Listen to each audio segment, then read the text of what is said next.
sabe, tu está na Inglaterra. Então, vamos começar a apresentação da mesa, né? Porque só está precisando de microfone, só apresentar para a facilidade. Então, a nossa mesa vai ser microfone. Tudo montado aqui, vamos ficar aqui. Então, a mesa é composta por 3 docentes aqui, né? Aliás, os 3 não são da nossa instituição, né? São docentes convidados, né? Um já foi. Então, o professor Joab dos Santos Silva, que é graduado em licenciatura plena em matemática pela Universidade Estadual da Paraíba, que é a UFG, em 2008, é mestre em ensino de ciências e matemática, com educação matemática como área de concentração, e história e filosofia da ciência e da matemática como linha de pesquisa, pela Universidade Estadual da Paraíba também, em 2012. Atualmente é professor adjunto D3 do Instituto Federal de Educação, Ciências e Tecnologia, IFPB de Campina Grande. Então, professor Joab, né? Professor Oscar João Rabulu, possui graduação em Engenharia Eletrônica pelo Instituto Tecnológico de Aeronáutica, o ITA, né, em 1986, mestrado em Matemática pela Universidade de São Paulo, a USP, em 1993, doutorado em Educação pela Universidade de São Paulo, a USP, em 1997, pós-doutorado em História da Ciência pelo Instituto Max Planck, em Berlim, 2001, onde recebeu o prêmio Lawrence Krugher, oferecido a pesquisas relacionadas à História e Filosofia da Ciência, e pós-doutorado em História e Filosofia da Ciência no mesmo instituto, em Berlim. Atualmente é professor associado livre-docente em 2003 do Instituto de Matemática e Estatística, o IME da USP. Coordena o grupo de pesquisa Epistemologia, Didática e História da Matemática. É pesquisador frequente, né, do Instituto Max Planck, né, em Berlim, na Alemanha, e tem para fins de desenvolvimento de projetos comuns relacionados ao desenvolvimento histórico das relações entre matemática e música, bem como a globalização do conhecimento matemático. Né? Agora a professora Cristina, bom nome, né, ela nos visitou ano passado, né, pela universidade, ela vai visitar aqui. Foi ano passado? Ah, sim. Foi aqui, ela é novata da Paraíba, né? É a segunda vez que ela vem a Paraíba. Não, Campina Grande. Não, Campina Grande, pronto. Ela está ficando feliz, né? Então, a professora Maria Cristina Bonomo possui graduação em licenciatura em matemática pela USP, né? Mestrado em matemática também pela USP e doutorado em educação também pela USP. Pós-doutorado pela Università degli Studi di Salerno, né? Salerno, em Itália, né? Muito bem. Atualmente é professora doutora da Universidade de São Paulo, a USP, do Instituto de Matemática e Estatística, o INE, né? Revisor de projeto de fomento da CAPES e da FAPES, exatamente, da Fundação de Amparo à Pesquisa do Estado de São Paulo. Né? Tem experiência na área de matemática, com ênfase em educação matemática, atuando principalmente nos temas negociação de significados no cálculo, ensino de cálculo, conhecimento significativo no cálculo, computador no ensino de cálculo. Né? Então, você já tem uma noção, claro que isso aí é só um pouquinho do que os nossos convidados fizeram. Né? Então, cada vai mostrar o currículo Lattes dele. Se vocês quiserem ver, é só entrar no site do CNPq e olhar inúmeras coisas que já fizeram pela matemática e pela educação matemática. Então, a pedido, vocês vão começar pelo professor Joab, né? Cada um terá 20 minutos para se expressar sobre o tema da mesa, que é a matemática no ensino superior, a educação matemática no ensino superior e a matemática também, né? Claro que já está aí. E depois dos 20 minutos de cada um, né? Aí vocês poderão fazer perguntas a quaisquer um deles, a todos ou a qualquer um especificamente, tá bem? Então vamos começar, Joab. Posso fazer uma sugestão? O que aconteceu ontem? No que todo mundo venha para frente. Sugira aí, ó. A professora Cristina está sugerindo que você chegue mais para frente. Porque o microfone não é lá essas coisas. E a gente não é porque também fica muito longe, né? Chega mais. Esse microfone não está muito bom, mas isso aí vai ficar melhor. Pronto, esse aí tá melhor, aquele ali tá baixo. Vai pra solo alto. Vai voltar. Quem vai voltar? Depois eu pilotar. Depois eu piloto, né? Depois eu piloto. Vamos lá. Bom dia a todos. Esse aqui é o som tá pra tudo. Isso aí tá melhor.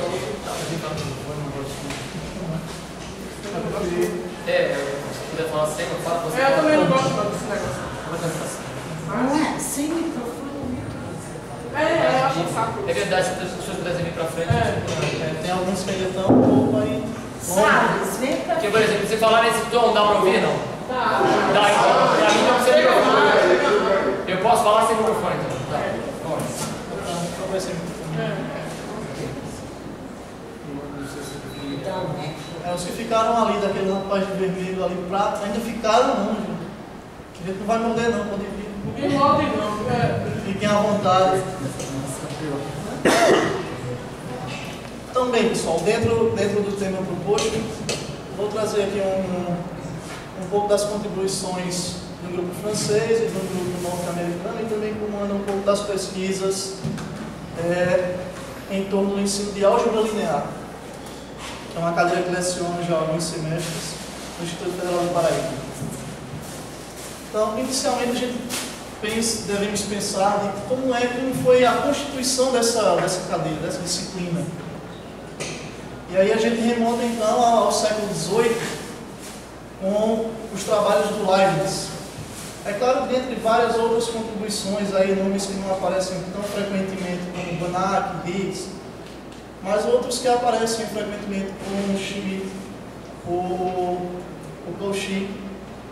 Então vejam que é uma disciplina que ela tem o caráter de unificar, é uma disciplina unificadora, ou seja, agregou pesquisas de várias áreas que precisavam, né, no caso da pesquisa do Leibniz, ele precisava basicamente da necessidade de uma linguagem para representar, uma linguagem não geométrica para representar números, representar grandezas, magnitudes, tudo de uma maneira que fosse algébrica, não geométrica. Então surge dessa necessidade dos trabalhos do Leibniz.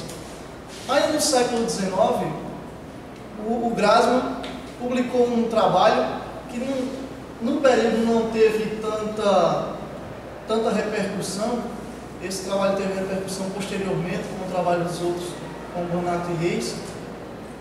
E é até um comentário que aparece na biografia do Grassmann, que ele ficou um pouco frustrado quanto a essa... Foi uma catástrofe matemática. É engraçado isso na biografia do cara. Então, vejam que é uma disciplina nova que vem aqui do século XVIII, século XIX, em comparação com outras disciplinas que têm construções um pouco mais remotas. Então, esses trabalhos, essa necessidade da construção dessa nova linguagem foi exatamente o que gerou a construção da disciplina da álgebra linear. E a gente vai ver posteriormente que essa nova linguagem é exatamente um obstáculo hoje epistemológico da não aprendizagem, da baixa aprendizagem dessa disciplina de álgebra linear. Então, vamos então agregar agora essas pesquisas da educação matemática e de que maneira elas vieram para melhorar buscar a melhora desse ensino. Na França, no final dos anos 80, um grupo de pesquisadores começou a escrever alguns artigos, e esses artigos foram organizados por Jean-Luc Darrier, e ele foi compilado e foi feito um livro. O livro, se vocês me permitem, eu vou ler aqui o título em português, que em francês eu não vou. O ensino da álgebra linear em questão. Ele foi publicado em 97, mas ele é uma compilação de artigos que vem do final dos anos 80. Esse grupo, basicamente, eles começaram a estudar quais eram os possíveis problemas ou quais eram as possíveis causas da alta taxa de reprovação nas universidades da França, onde a disciplina de álgebra linear ela é inserida no primeiro ano dos cursos de graduação. Até um comentário que outros pesquisadores fazem posteriormente, que talvez esse fosse um dos problemas da disciplina, que estava entrando muito cedo na grade curricular desses desses discentes. E nesse livro ele aponta um paradoxo, ele chama de paradoxo da álgebra linear. Qual seja esse paradoxo? Apesar de parecer muito simples, isso vem do texto da pessoa, do livro. Apesar de parecer muito simples, a álgebra linear, dentre outras cadeiras que se estudam no curso de matemática, ela gera um pouco mais de problemas que algumas outras disciplinas consideradas tão difíceis poderiam gerar. Por exemplo, um dos problemas que nós temos é que problemas para introduzir conceitos no campo da álgebra linear tem duas dificuldades, quais sejam? Ou eles são muito complexos, e aí precisaria de mais ferramentas, precisaria de conteúdo mais aprofundado em outras áreas da matemática e da própria álgebra linear, ou se não são muito elementares e poderiam ser resolvidos simplesmente com outras disciplinas, como por exemplo, geometria analítica ou a própria geometria euclidiana. Então, fica nesse meio termo, que a gente não consegue situações, problemas ou aplicações para os casos de aulas com espaço vetorial, transformações lineares, e dentro dessa parte de espaço vetorial, a gente percebe algumas pesquisas bem preocupadas com a questão da LI, LD, ou seja, linearmente dependente e linearmente independente, que culmina com o conceito de base. Então, esta é uma das problemáticas levantadas por esse livro, compilado pelo Dourier. Nos Estados Unidos, já no começo dos anos 90, também houve como eu posso dizer, uma reunião de pesquisadores também fazendo pesquisas nessa área. Só que a área que eles pesquisavam era basicamente reformulação do currículo. Então, seus trabalhos visavam a reformulação, a reorganização do currículo da disciplina de álgebra linear. Dentre esse, o grupo que trabalhava com isso é o Linear Algebra Curriculum Study Group. A sigla fica lá, que é SG, para facilitar a nossa vida. Tudo bem, pessoal? Bem, eles trabalhavam basicamente, como eu falei, em duas grandes questões. Qual seja, a grande dificuldade que os alunos têm com álgebra linear e suas causas, e a recomendação do curso seja orientada a partir de aplicações e operações com matrizes. Essas eram as preocupações deles e as indicações que eles faziam. Dentre esses pesquisadores, eu destaco o Harel, ele é o Gerson Harel, inglês, assim, da Universidade da Califórnia. E o Harel ele fez uma compilação dos objetivos desse grupo e elencou aqui em 5 pontos. Quais sejam? O programa e a apresentação do primeiro curso de álgebra linear deveriam responder às necessidades do público da disciplina. Isso porque a nossa disciplina de álgebra linear, ela está em todas as engenharias e muitas áreas da matemática, e cada público tem sua necessidade. Então eles tinham essa preocupação de colocar a necessidade para cada um dos públicos. O segundo tópico que ele elencou é: departamentos de matemática deveriam seriamente considerar fazer um primeiro curso de álgebra linear usando matrizes como seu eixo principal. Eu vejo que isso, os pesquisadores ali na década de 90, e hoje a gente percebe nos currículos essas cadeiras que, vamos dizer assim, preparam para um curso de álgebra linear. Exceto as engenharias que às vezes ainda entram direto, né? Mas nos cursos de matemática a gente tem cadeiras que preparam exatamente para essa teoria um pouco mais abstrata. O terceiro ponto que ele destaca e que ele elenca é que os professores deveriam considerar as necessidades e interesses de cada aluno como aprendizes. O 4, os professores deveriam ser encorajados a usar tecnologias em seu curso de álgebra linear.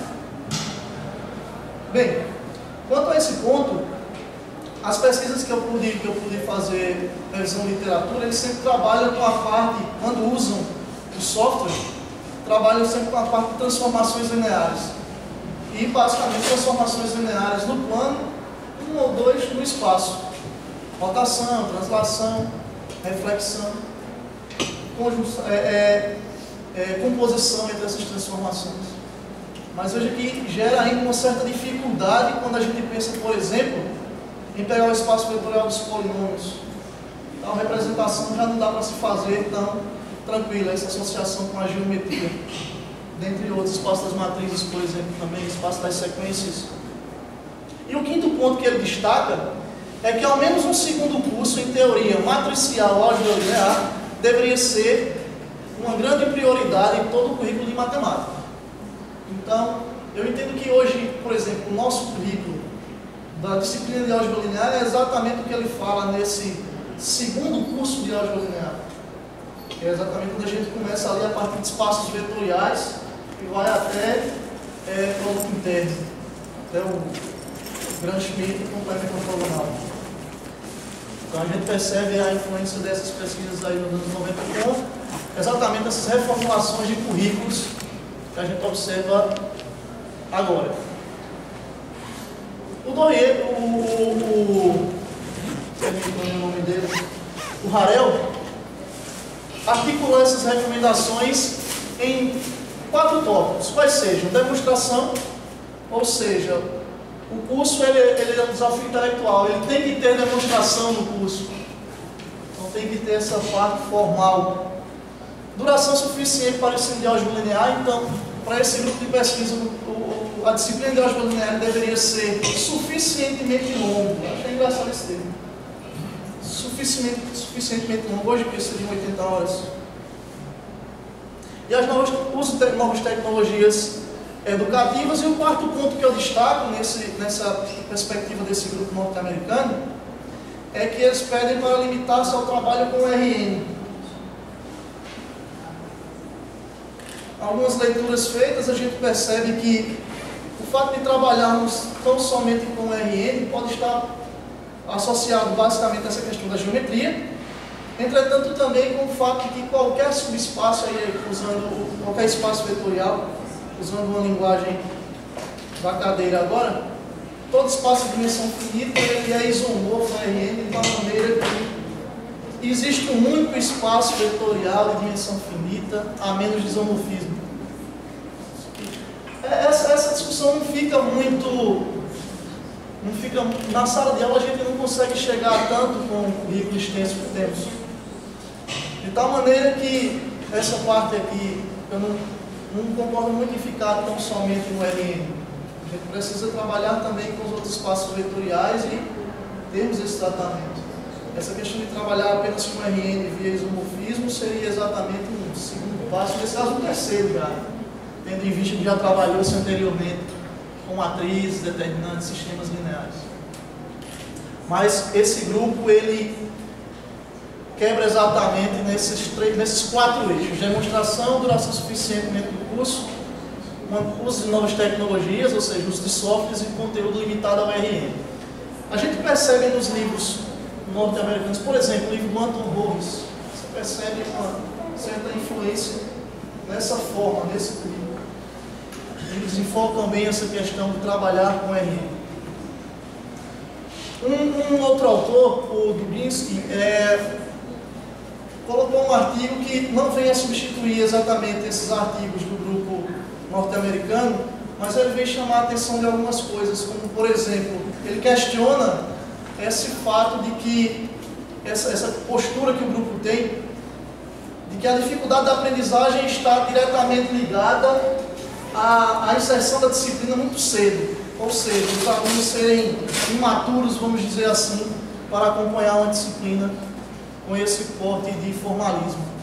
E ele vem exatamente discutir isso, dizendo que ele acredita que não é assim, que não é apenas passando para um semestre seguinte ou 2 semestres seguintes que essas dificuldades serão supridas. As dificuldades estão na natureza epistemológica mesmo do conteúdo, e não em que tempo esses conteúdos estão sendo abordados.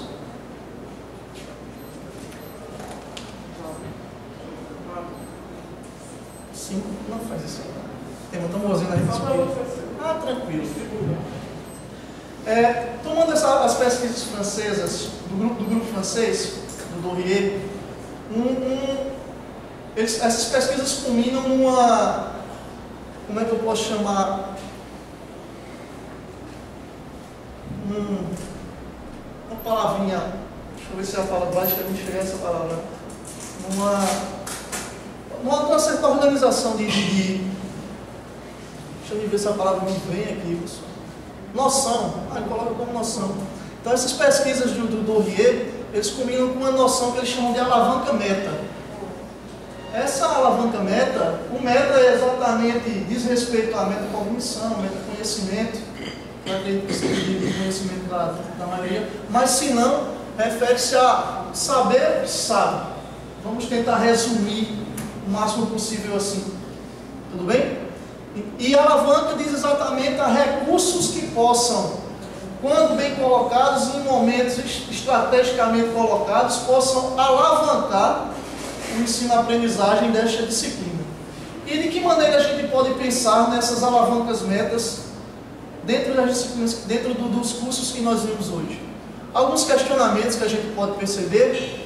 Agora, basicamente, para ficar um exemplo mais concreto, quando a gente trabalha com a representação vetorial, nós podemos ter a representação vetorial V em cima ou somente o V pertencente a V, mas em certo momento também a gente escreve o vetor em termos de suas componentes, e no terceiro momento a gente também pode escrever o vetor a partir de sua representação geométrica, dado que seja um vetor no R entre 2 ou 3.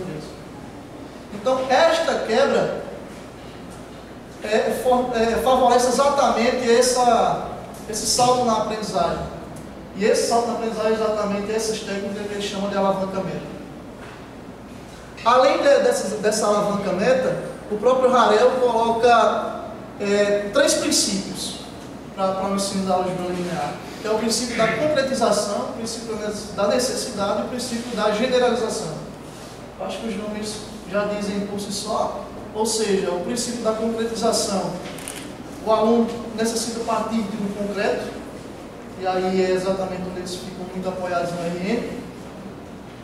O princípio da necessidade, ele precisa de uma necessidade de aplicação, ou pelo menos uma necessidade intelectual daquele conteúdo, isso favorece bastante a aprendizagem. E o terceiro, o princípio da generalização, ou seja, partindo do concreto, que aquele concreto possibilite uma generalização, uma formalização do conteúdo. Meus 5 minutos já foram, né? Você tem mais 2 minutos. 2. Só para dar uma passada rápida em como anda a pesquisa no Brasil. As pesquisas aqui no Brasil, as primeiras foram desenvolvidas pela Unicamp Campinas, mas ainda são bem tímidas. E eu destaquei alguns trabalhos, basicamente alguns aspectos problemáticos relacionados ao ensino-aprendizagem de álgebra linear. É uma dissertação de mestrado da Universidade do Pará, Belém do Pará, e ela trata, na discussão que ela toma, ela vem exatamente chamar a atenção para tomarmos cuidado com essa associação que nós temos com a geometria, tendo em vista que a álgebra linear tem suas bases, tem seus fundamentos também vindos da geometria. E que cuidados deveriam ser esses? Exatamente com alguns nomes que dificultam, algumas nomenclaturas que dificultam o passar, o abstrair do conhecimento. Por exemplo, ortogonalidade, vetor. Vetor para um aluno que sai da cadeira de vetor e geometria analítica é um segmento orientado. Entretanto, como é que eu vou pensar nisso em funções? Então, ela chama a atenção para esse cuidado que a geometria ora atrapalha, ora ajuda na aprendizagem da álgebra linear. E quanto a pesquisas, como eu falei anteriormente, que trabalham com o uso de softwares aqui no Brasil, eu falei anteriormente, basicamente trabalho com transformações do plano. Não somente MATLAB, alguns trabalham também com Excel, outros GeoGebra, um plot, mas não sai disso. Meus 20 foi, pessoal. Foi. Vou passar a palavra agora para a professora Cristina. Eu vou pilotar o laptop a pedidos, né? Tudo bem, para ela ficar mais à vontade. Ah, é? Então a gente vai trocar de cadeira. Não, pronto. Então você pediu. Fique à vontade. Só não pode ficar à vontade demais, leva muito picão no fio. Chega. 20 minutos. Bom, a encomenda que foi feita para mim, da senhora aí, foi de falar sobre ensino superior, matemática. E como bem Provavelmente muitos de vocês estavam ontem na minha palestra sobre ensino de cálculo. E eu acho que aquilo sobre o que eu vou falar tem muita intersecção com a questão do ensino de cálculo. E uma preocupação muito grande minha, embora a Kátia fica falando que eu sou muito preocupada com cálculo, ensino de cálculo, mas, porque ela leu lá algumas coisas, mas uma preocupação muito grande minha é a transição da escola básica para o curso superior. E nessa transição, que é aquilo que eu já falei ontem, muitas vezes o professor de ensino superior fala, o aluno é fraco, ainda mais aluno de licenciatura, é sempre considerado muito fraco, não sei o quê. Então, o cuidado que precisa acontecer no olhar para dificuldades que os estudantes trazem e que, como eu disse ontem, essas dificuldades fatalmente se manifestam no ensino no curso de cálculo. Aí não tem jeito. Então, o que os professores identificam é escrito assim: os alunos não têm base, falta de base. E falta de base vira um chavão e ali um amplo guarda-chuva, onde tudo entra embaixo, se chama falta de base. Também os professores, de modo geral, identificam tópicos da matemática da escola básica que, em geral, na prática, não são mais trabalhados nesse nível escolar. Que é, estou falando dos alunos que chegam na USP. E para mim, sinceramente, são alunos bem semelhantes aos alunos que chegam aqui, ou que chegam em qualquer lugar. Na Itália é igual, por exemplo. Então, falta logaritmos, os alunos não aprenderam logaritmos, ou se aprenderam não sabem, não entenderam, se acham que aprenderam, né? Não sabem trigonometria, números complexos, cônicas e provavelmente tem mais assuntos ali que cabem debaixo do mesmo guarda-chuva da falta de base. O que eu aponto é assim, também eles falam assim, o que acontece com o guarda-chuva é que as coisas que estão lá, às vezes, passam por uma memorização sem significado, matemática é regra, tudo cheio de regras, fórmulas, uma generalização abusiva. Então, o aluno aprendeu uma coisa num contexto e generaliza para outro contexto, onde aquela coisa não vale. Outra dificuldade que aparece é o uso ou não uso, enfim, uso adequado dos parênteses. Outro, algoritmo da divisão. Divisão, teoricamente, é uma coisa que se aprende no terceiro, quarto ano da escola básica. O aluno chega no nível superior, ele tem dificuldades com o algoritmo da divisão. Eu vou mostrar um exemplo. E outras coisas que possam aparecer. O que eu digo a vocês é que tem dificuldades muito mais sutis que não estão naqueles nomes que eu apresentei. Uma dificuldade é essa. Na escola, ele aprendeu que se x2 é igual a 4, então x é igual a mais ou menos 2. E essa conta, ele faz de cabeça, assim tranquilo. Mas o que está por trás desse x2 igual a 4 é que, na verdade, o que deve ser feito é extrair a raiz quadrada dos dois lados. A raiz quadrada de x2 não é x, mas é módulo de x. E a raiz quadrada do 4 é 2, apenas o 2. Alguns anos atrás, muitos alunos, talvez a maioria, os que chegavam do curso de licenciatura em matemática, achavam que a raiz de 4 é mais ou menos 2. Espero que não seja o caso aqui. Hoje em dia, parece que na escola já chegou o recado: professor, raiz de 4 só é 2. Então, O aluno fala, tá, módulo de x é igual a 2, então x é igual a mais ou menos 2. Esse é o que está por trás desse então. É tudo isso aqui. Só que isso aqui, quando é feito na escola, é feito resumidamente. E o resumidamente já é assim, x2 igual a 4. Então eu extraio a raiz dos dois lados. A raiz de x2 é x, está errado. E a raiz de 4 é mais ou menos 2. Portanto, aqui há dois erros cometidos. Às vezes, em geral ainda, esse resumo aqui, que foi daqui, é mais resumido ainda. Então, x2 é 4, tá bom. Então, x é igual a mais ou menos 2, e fica tudo, todas as dificuldades que aí estão, ficam embaixo do tapete. Bom, a consequência dessa situação é assim, que o aluno, se eu chegar para ele e falar assim, se x4 é 4, x4 igual a 4, então ele acha, tá bom, x2 é mais ou menos 2. Isto está errado. Por quê? Porque x2 é um número positivo então não pode dar menos 2. E vai tudo assim, entendeu? Vai no automático, tá, eu extraio a raiz dos dois lados, a raiz do x4 dá x2, e o lado de lá dá mais ou menos 2, pronto, que está errado. Outra generalização abusiva é muito séria, é assim. Se x2 é menor ou igual a 4, então, o aluno fazia.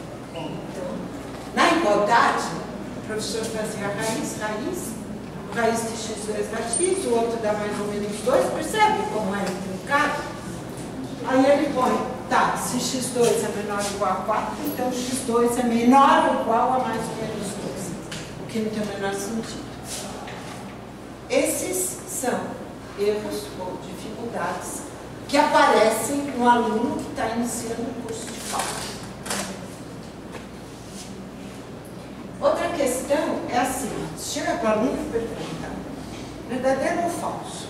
É bom perguntar para o aluno, verdadeiro ou falso? E aí ele tem, se é falso, é falso. Só dá um pouco de exemplo. Ó, é falso por isso. Se é verdadeiro, tem que provar. Se você chegar para ele e falar assim, a raiz do produto é igual ao produto das raízes, 90% da turma te responde que é. Façam isso, verifiquem isso. E esta questão, a raiz de AB igual a raiz de A vezes raiz de B, se eu estou no campo dos números reais, ela é falsa.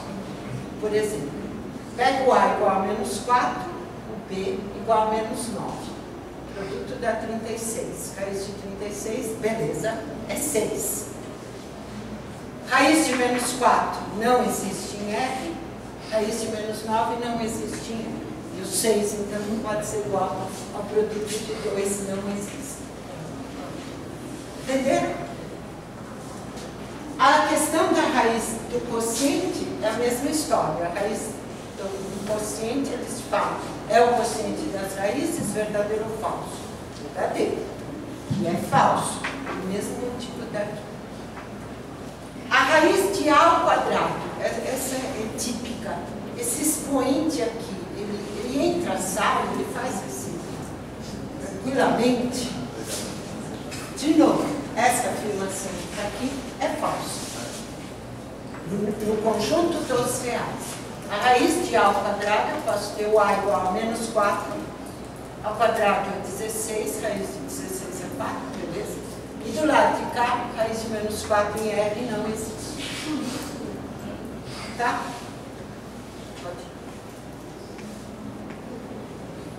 Funções. São iguais essas funções? Por exemplo, o aluno que estudou logaritmo, eu botei na base E, mas pode ser base 10, base 2, qualquer base. Eles aprendem uma coisa, para quem estudou logaritmo, que é que esse expoente vai na frente. Então, o logaritmo de x ao quadrado, fatalmente, é 2ln de x sem discussão. Está tudo bem. E você tem que perceber que isso aí não está tudo bem. Por quê? Porque, tudo bem, eu fiz isso aqui no GeoGebra, mas mesmo que eu não tenha GeoGebra na mão, eu preciso olhar para isso e ver, ó, 2 logaritmos de x, este x que está aqui, para existir o logaritmo dele, é preciso que o x seja estritamente positivo.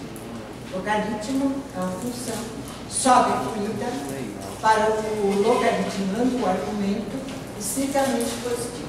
Então, aqui o domínio da função é só x positivo. Do lado de cá, como está x ao quadrado, o x pode ser negativo. Porque o quadrado vai dar um número positivo, beleza. Só que neste caso, essa tranquilidade toda de falar, ah tá, ln de x2 é igual a 2 a ln de x, não é bem tranquila não. E aí quando eu pergunto para o aluno, é um choque. E se eu mostro o gráfico, é mais choque ainda. Por quê? Pô, eu aprendi na escola, se é logaritmo de uma coisa ao quadrado, eu faço assim, sabe? É até um gesto. Eu faço assim.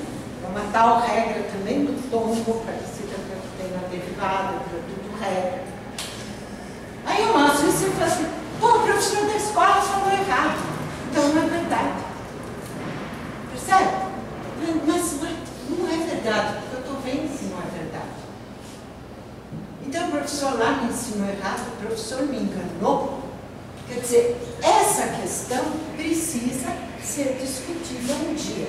E se não for discutida na escola, precisa ser discutida quando ele chega na universidade. Por quê? Esta igualdade é verdadeira, sim, mas quando, apenas quando, o universo, o contexto onde você está trabalhando for o mesmo.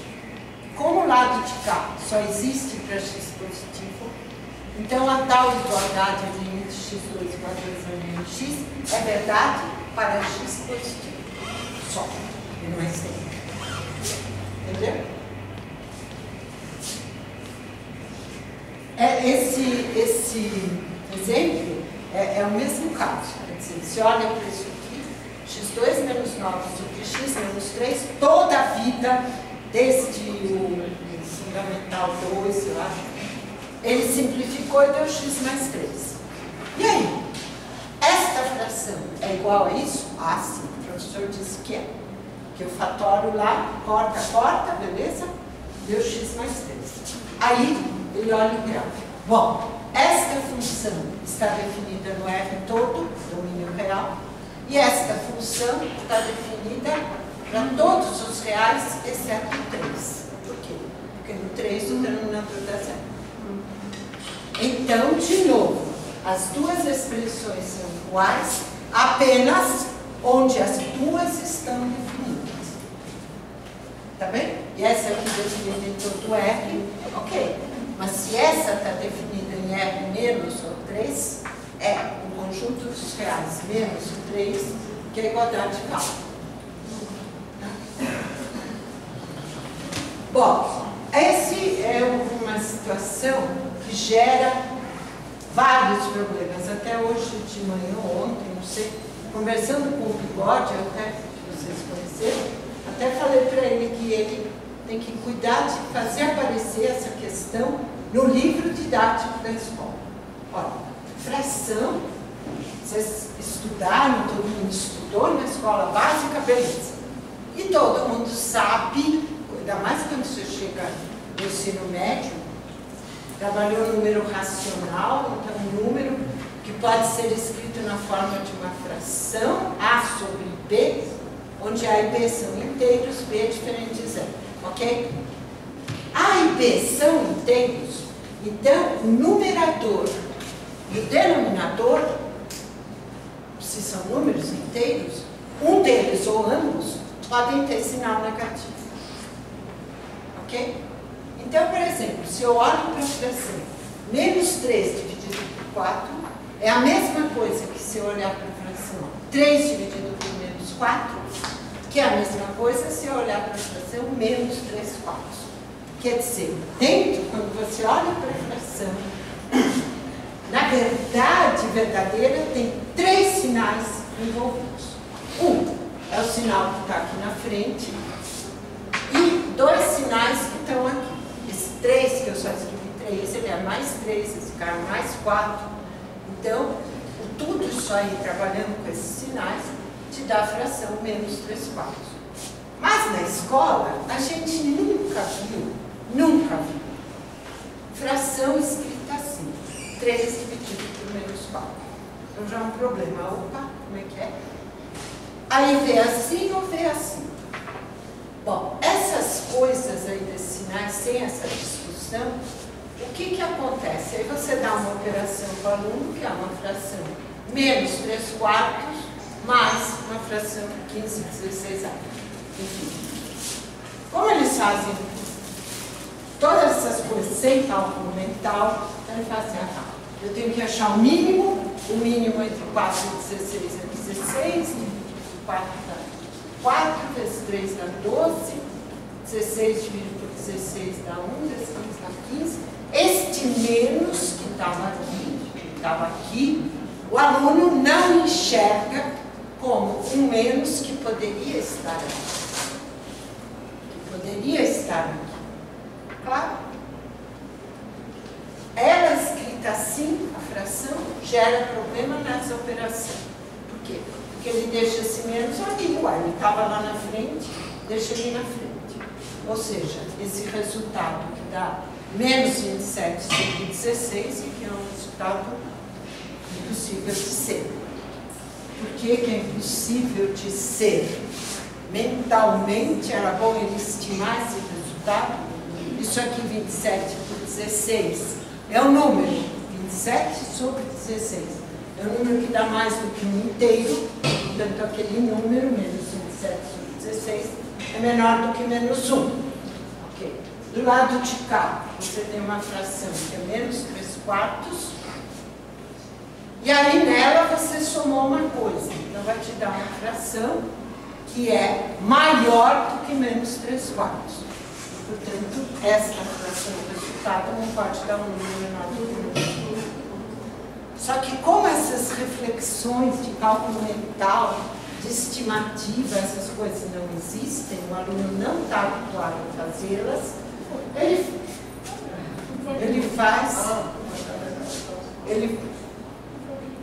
você só pode apertar. Como ele não sabe estimar, ver, tem sentido, não tem, então vai assim no automático, ele faz a conta e fica por isso mesmo.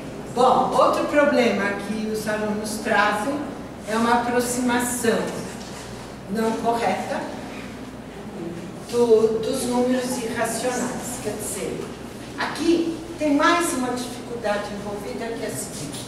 Por exemplo, raiz de 2 igual a isso, ou π igual a isso, primeiro que está errado. Os dois números que estão do lado direito são racionais, e esses dois são irracionais. Então, essas igualdades não têm sentido. Ah, tá, professor, então eu vou botar 3 pontinhos. 3 pontinhos e fica certo, porque continua. Só que 3 pontinhos é uma notação extremamente complicada. Por quê? Porque a gente, no curso superior e na escola também, usava 3 pontinhos para indicar repetição, período, dízima periódica. E um vírgulatório em período, uma aproximação de raiz de 2, não pode ser uma dízima periódica, porque a dízima periódica é racional. Certo? Portanto, esta história de botar 3 pontinhos, tanto aqui como aqui, ruim também, o máximo que você pode fazer é botar que esses números irracionais são aproximadamente iguais a 3 valores. Máximo. Tá? Bom, módulo é uma outra questão. Módulo é uma outra questão que foi trabalhada na escola e que o aluno não entendeu. Por quê? Porque foi trabalhada apenas no registro algébrico, então ele sabe essa definição, e essa definição aqui tá. O módulo de x dá isso, c, isso aqui. Ah, então tá bom, já entendi. O módulo de 2x mais 1 dá isto ou dá menos o isto, c o quê? Se o x é positivo, se o x é negativo. E pronto. E é, de novo, uma espécie de generalização errada. Vai. Essa é uma simplificação que eu nunca tinha visto. Eu vi esse ano com um aluno meu de cálculo, e ele simplifica assim, tá vendo esse 2 aqui? Aqui também tem um 2, que é elevado a meio, não é? É o x mais 1 elevado a meio, então tem 1 vezes, é 2 vezes meio, que é 1, pronto, acabou. Todos esses expoentes desagradáveis foram embora.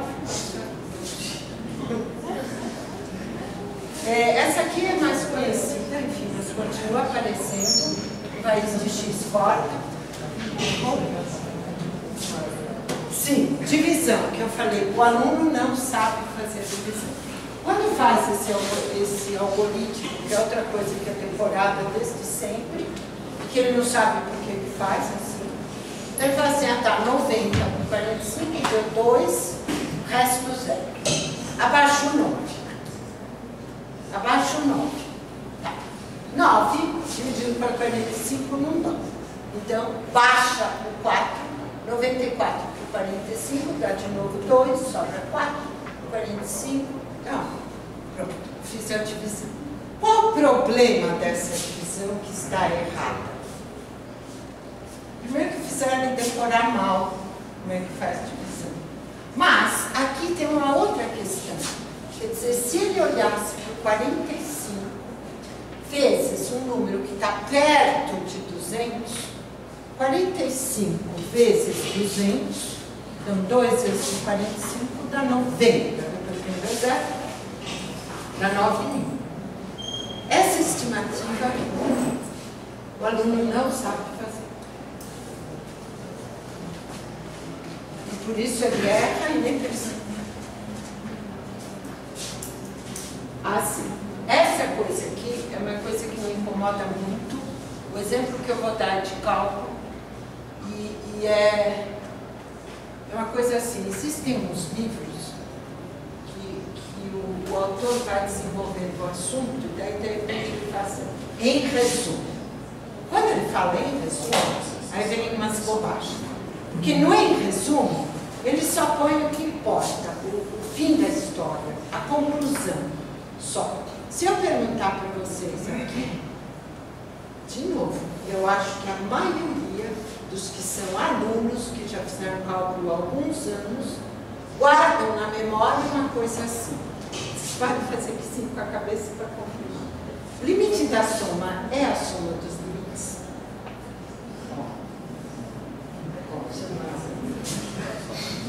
Sim? Sim? Certamente. O limite da soma é a soma. O limite do produto é o produto dos limites? Sempre tem alguém que tem que estragar a minha coisa. Eu queria ver um monte de cabeça falando que sim. Vejam bem. Eu, por acaso, escrevi no Google propriedades de limites. Tem uma fila de sites que trazem o assunto. O que estava mais em cima, portanto, o que está tendo mais acesso, é esse negócio aí que é só matemática. Então, eu entrei lá, aí vejo o que ele traz. Propriedade dos limites. Olha, eu peguei o que está lá, colei. Não é que tem umas coisas que estavam escritas antes do em resumo, estavam escritas antes de umas coisas, e eu não colei a parte de cima. Não, eu colei tudo. Vocês podem conferir depois. Eu faço assim, ó, primeira propriedade. O limite da soma é a soma dos limites, o limite da diferença é a diferença dos limites, e você está certo, tá vendo? O site confirma. Aí ele faz assim, exemplo. Então dá um exemplo ali, fez o exemplo, ó. Tal, deu isso aí, limite do produto, o produto dos limites, faz um exemplo. E deu isso, deu o que tinha lá que ele falou que dava. Limite do quociente é o quociente dos limites, desde que o denominador, ou o limite do denominador era melhor, não seja zero. Então, de novo, ele faz aí, nesse casinho dá certo. Aí vocês que fizeram que sim com a cabeça, só tá vendo? Eu tenho razão. Só que um exemplo, gente, não prova. Veja só. Eu te dou um exemplo que é completamente, abre aspas, imbecil, que é muito simples, mas é mesmo muito simples. que é o limite quando x tende a zero de 1 sobre x menos 1 sobre x. Bom, 1 sobre x, uma coisa, menos a coisa, dá zero, claro. Então, limite de zero é zero e ninguém tem dúvida. Certo. O limite de 1 sobre x, esse x, ó, simplifica, tal, dá 1, tranquilo, ninguém tem dúvida. O limite de 1 sobre x dividido por 1 sobre x é uma coisa dividida por ela, dá 1, portanto o limite é 1. Só o detalhe é o seguinte, o limite de 1 sobre x, quando x tende a zero, não existe esse limite. Porque a função 1 sobre x, ela vai para lá e vai para cá. Você chega pela esquerda ou pela direita, limites diferentes, laterais, portanto o limite não existe. Aí como é que fica? Zero é igual ao limite de 1 sobre x menos limite. O não existe menos o não existe dá zero? Não, né? Não existe com não existe, eu não sei operar. Não existe. Este não existe. Esse aqui tá bom, esse aqui dá zero. Zero vezes o limite. Zero vezes um não existe dá 1? Não. Não existe o limite. Sobre não existe vai dar 1? De novo não.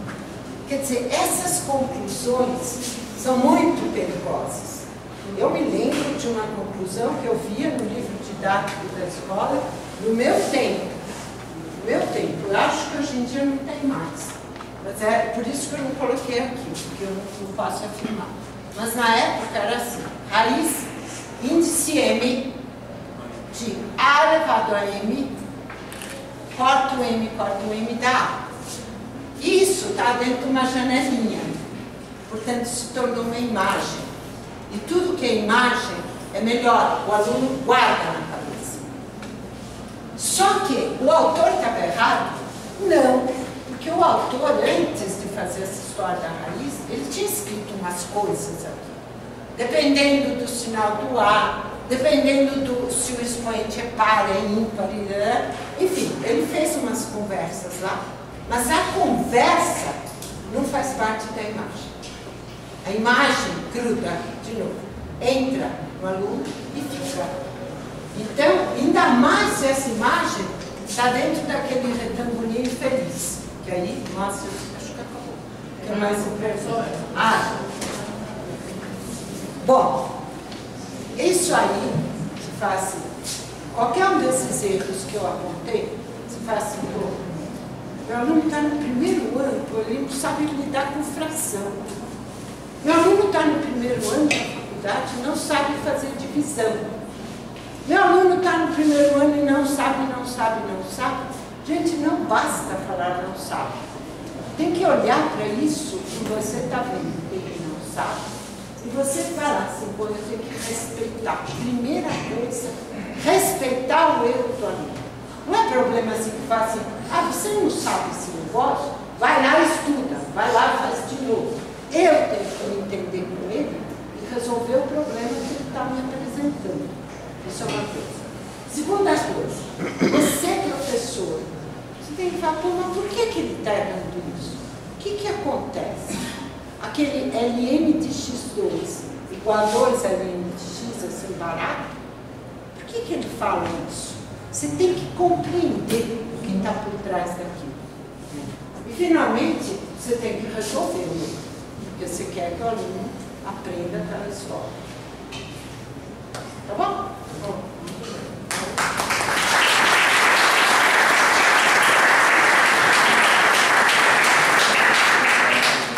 Vou passar a palavra para o professor Oscar João, né? E fazer as perguntas. Dá para ouvir aí, né, eu acho, né?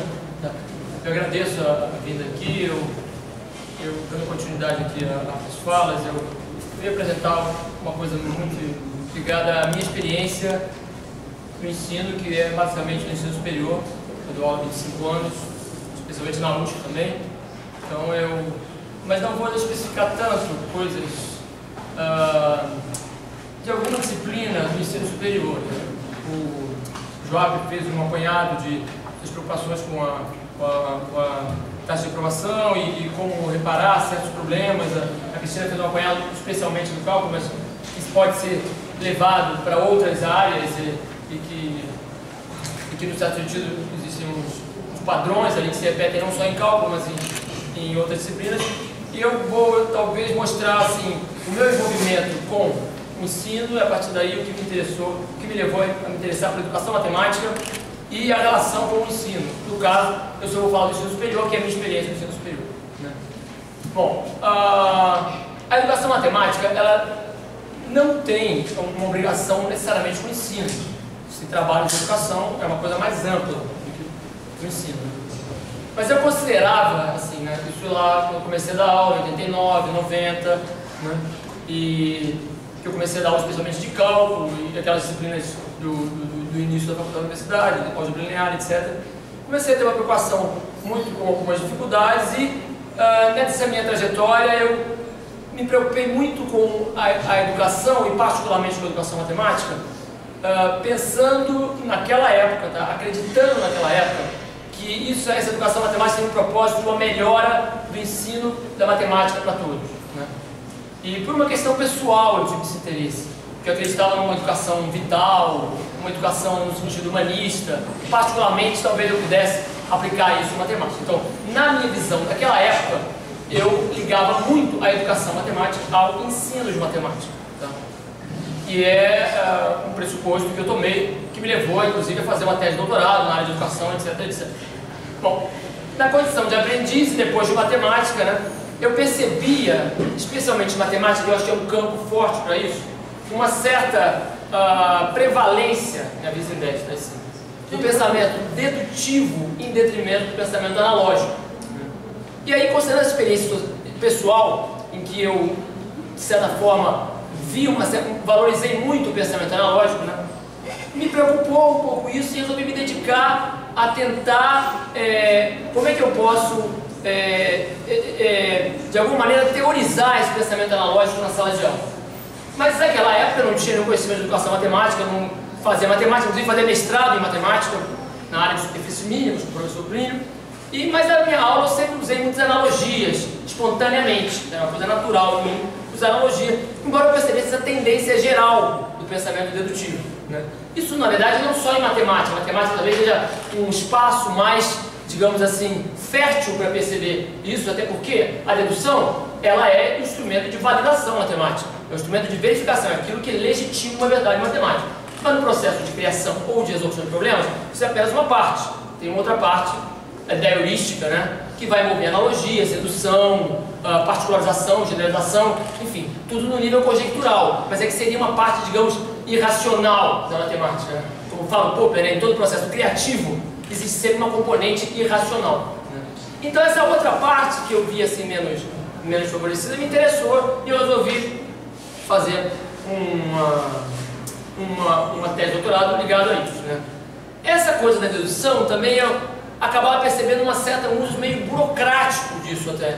Não só na sala de aula, mas em várias instâncias, coisas que eu vim até a confirmar hoje, até nas instâncias administrativas, onde as pessoas deveriam, de fato, ser burocráticas, ali é o momento. Mas eu vejo em outros campos em que não deveria, como por exemplo uma banca de doutorado, a pessoa toma uma postura burocrática, fica preocupada com a fundamentação ou com o formato, tudo bem, tem seu valor. Mas isso não pode estar acima do sentido, né? E aí, em detrimento do sentido, a pessoa toma uma postura burocrática. A burocracia é uma técnica administrativa, deveria ser usada como tal, mas por alguma razão parece que isso meio que contaminou tudo. E a burocracia tem como princípio a dedução, que valem regras, e você só pode usar as regras ou algo dedutível, absolutamente a partir das regras. Embora isso é um outro problema, nem os burocratas acho que usam isso direito, se a gente vê tanto uso absurdo nas instâncias administrativas da burocracia, né? Que a pessoa sai deduzindo coisa que não tem nada a ver, ou então usa simplesmente porque ouviu falar e assim por diante. Mas enfim, eu via a dedução e parecia essa visão só dedutiva, não estou negando a dedução, ela é ultra importante e, como falado, é um instrumento de validação matemática, né? E de demonstração. Mas eu via mais como uma forma meio fria e assim, meio bastando em si. Ao passo que a analogia proporcionava empatia, sentido, etc. Quando a Cristina fala de generalização, realmente isso é um problema, a generalização. A analogia é um instrumento de generalização, mas o problema é essa consciência da analogia como um instrumento de conjectura e não de afirmação da verdade. Quer dizer, se o cara fala ali que ele pega e generaliza, como é? Que pegou lá e... Por exemplo, que deu, agora me fugiu. Mas enfim, esse exemplo que a Cristina deu, por exemplo, quer dizer, a pessoa simplesmente usou generalização, que ela levou para lá, mas não tinha nenhum fundamento ali, racional, que justificasse aquilo. Ela poderia até perguntar, será que vale, aquele exemplo que ela deu hoje? Será que vale, no caso, sempre para x maior que zero, aquele exemplo lá, por exemplo? Nesse. Ou nesse aí, por exemplo. Será que vale sempre? Ela poderia perguntar, mas não afirmar. Então, quer dizer, por outro lado, é ultra importante valorizar, mas ciente desse valor heurístico da analogia e como instrumento criativo, porque a analogia ela amplia, realmente. A dedução, ela só restringe. Se eu falo, todo mundo é mortal e o João é homem, João é mortal, está contido nas premissas. Ao passo que se eu penso, peraí, ouro conduz, prata conduz, será que cobre, que também tem o mesmo atributo, que ser metal, será que ele conduz também? Isso é super rico e importantíssimo, algo que eu acho que falta muito, né? Mas aí usar como um instrumento de verdade aí é um problema, porque aí está faltando um conceito, digamos, um princípio, um conceito por trás, e que eu diria que aí seria esse uso meio burocrático.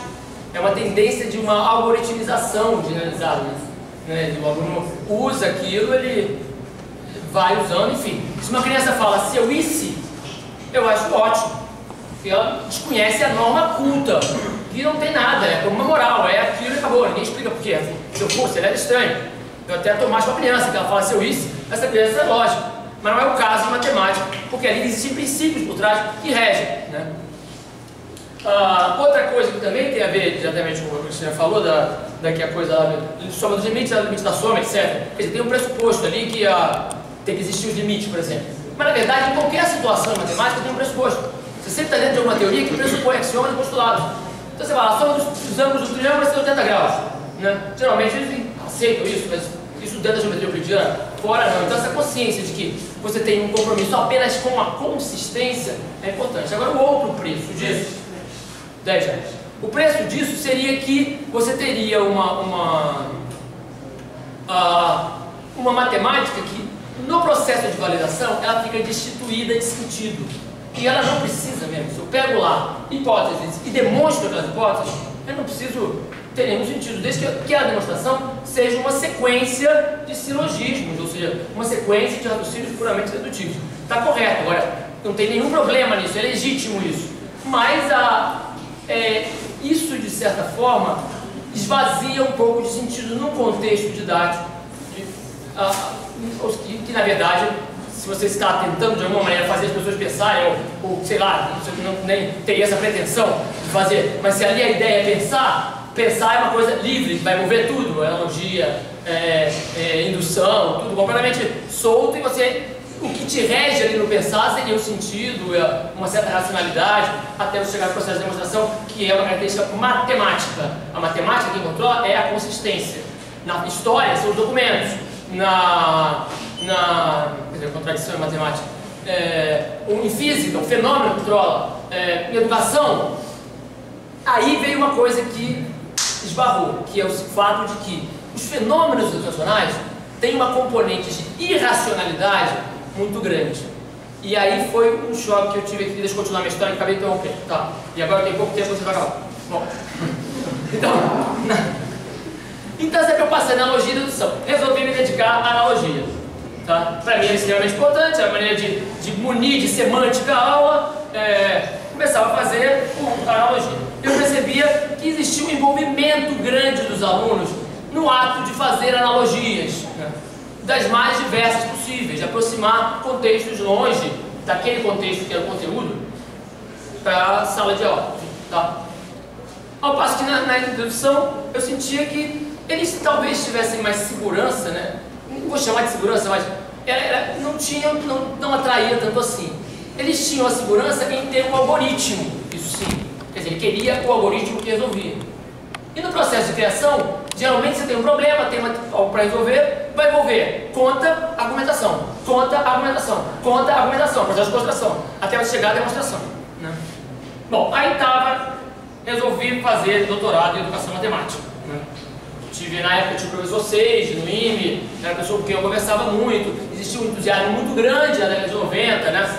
Isso, num certo sentido, acabou induziu até a realização da tese, como eu acabei fazendo, depois eu comecei a perceber os problemas que eu vou apresentar aqui. Bom, então eu achava que a educação matemática seria uma função de melhoria do ensino. Decidi fazer doutorado na educação matemática, cujo tema foi pensamento analógico na construção de significados. Porque eu usava muita analogia e eu imaginei que eu, racionalizando a analogia, talvez eu pudesse usar ela de uma forma mais efetiva, dar algum efeito maior em sala de aula. Tá. Quer dizer, eu achava que ia provocar algum efeito usando algum modelo racional para analogia na sala de aula, tá? Contribuindo com a educação matemática. Na realidade, hoje eu percebo que o processo da época acabou me induzindo a fazer uma tese que se baseava numa fundamentação teórica, que no fundo acabou aprisionando a ideia de analogia, né? No sentido de que eu fiz uma construção de um modelo, e isso tem tudo a ver com o que se acreditava na época, então não estou nem jogando, mas que esse modelo, na verdade, a priorizou o que não é a priorizável. Já que a analogia é um instrumento, ele não é racional. Se eu pegar e racionalizar a analogia, eu vou tornar ela dedutível, coisa que justamente ela não é. É igual lá a centopeia dançando, lá e dançando super bem, aí vem uma pessoa lá do valor da dedução, só vale se explicar, aí ela vai explicar, aí a perna 32 com 72, agora é 42 com o ângulo 12, agora é o ângulo 13, ela vai acabar paralítica lá. Quer dizer, não é, o fenômeno por natureza não é racional. Isso é um problema de colocar causa no que não tem causa.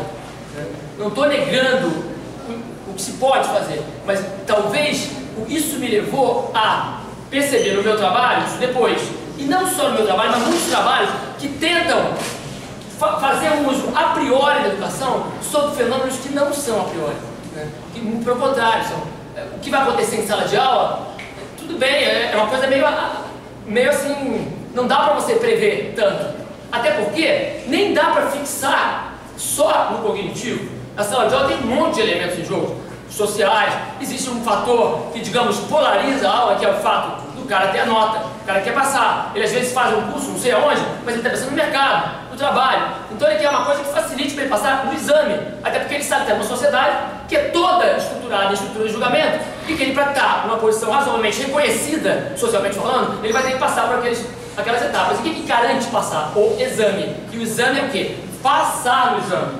Passar no exame está longe de garantir o entendimento, vídeo cursinho, etc. O cara desce, aquele leporeiro lá no final, um leporeiro e uma boa combinação com uma sensibilidade, que aquele teatro todo do cursinho já ajuda a dar, o cara passa na prova, né? Então assim, isso aí está nesse sentido, né? Então, essa condição a priori de como eu me levou a pensar que isso acaba que vários trabalhos de educação acabavam caindo nessa condição, que você acaba escravizando a aula, tentando forçar aquele modelo. Por exemplo, tem historiadores que fazem assim: vamos ler a criatividade do pensamento de Cayley usando rede de textos. Tá? Aí é uma teoria de história, historiografia, que pega os textos, faz a rede, faz não sei o quê. No momento que ele vai fazer isso para ler a matemática que ele fez, que contribuiu, acabou, já escravizou. Porque quando você é historiador, o que você busca? O sentido. Você vai atrás de uma pergunta, você pode lançar mão de tudo. Sim, né? Você pode lançar mão de tudo. Na medida que você bota a tua grade lá é por rede de texto, acabou, você já amputou a história, simplesmente. Você nunca vai construir completamente, mas você fecha assim. E essa é uma percepção que, claro, na época eu estava começando o doutorado, como eu falei, existia um entusiasmo muito grande, vários modelos que se acreditavam, então as pessoas acabavam, digamos, quase dogmatizando um pouco. Eu entrei naquela, mas o que me fez, assim, digamos, questionar foi justamente essa tendência a tornar a priori o que não é a priori.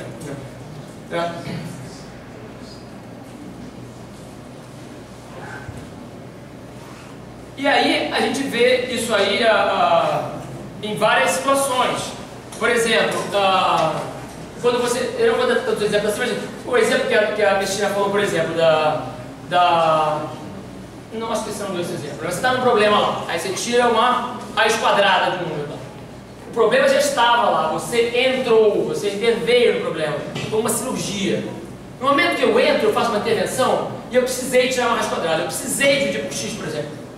Nesse momento, é claro, eu estou simplesmente deixando de lado, na minha intervenção, a possibilidade de ser igual a zero ou x negativo, por exemplo, que deve ser uma coisa verificada depois, por exemplo.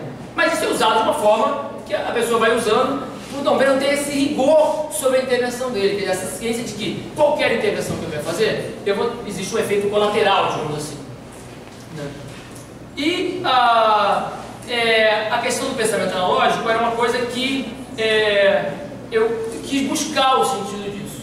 Conclusão, avaliando esse período, eu tenho terminos, né? Quer dizer, a teorização do pensamento analógico não tem nenhum problema, é uma coisa que realmente enriquece e tal, como um trabalho de filosofia da matemática, por exemplo. Como eu falei, a educação matemática não tem um compromisso necessariamente com o ensino, né? Mas esse uso do pensamento analógico no ensino dessa maneira acabou criando essa coisa de a priorizar, né? Então, um ponto que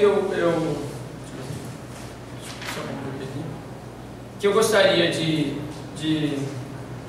colocar aqui para finalizar é que, assim, por ser um fenômeno que tem um grau de racionalidade muito grande, esse trato com o ensino, e isso não é que os autores que não são a priori, muitos autores não são a priori, mas assim, essa preocupação em ter uma postura a posteriori, isso implica uma presença de espírito, implica uma série de coisas que existe um condicionamento social que também já vai contra, num certo sentido, isso. Se a pessoa já vem fazendo um ensino, que ele aprende a usar formas, ele vai usando as formas, ele aprende a ter uma postura algorítmica sobre essas coisas. Então, essa é uma percepção que eu tenho no ensino superior, e que eu não diria que eu nem vou apresentar algo aqui como um instrumento para reparar isso ou algo desse tipo. Mas eu vejo que isso é o resultado de um ensino a priori e vejo isso como resultado de uma conformação algorítmica do ensino em que as pessoas acabam usando daquela maneira e que mais vale talvez simplesmente perceber o que está acontecendo e assim, não vou nem dizer da utilidade do que está aprendendo, mas do que digamos, seria mais do que uma percepção de uma tendência. Tá? É isso que eu ia dizer. Temos comentários a mais, mas com a discussão eu vou olhar. Tá? Bom, vamos abrir para perguntas. Quem quiser fazer perguntas a qualquer membro da mesa pode vir aqui, né? E usar o microfone para facilitar, né? Já que agora tem muito mais gente, né? Encheu o auditório. A metade agora já está o todo, né? Então, quem quiser perguntar, fique à vontade para vir aqui. Ninguém vai perguntar.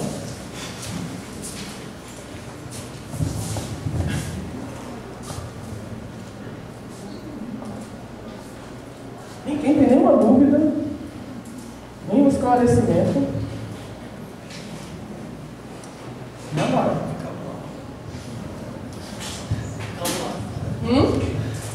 Estão encapsulados porque tem muito menino do primeiro período aqui que eu estou vendo meus alunos do laboratório 1, né?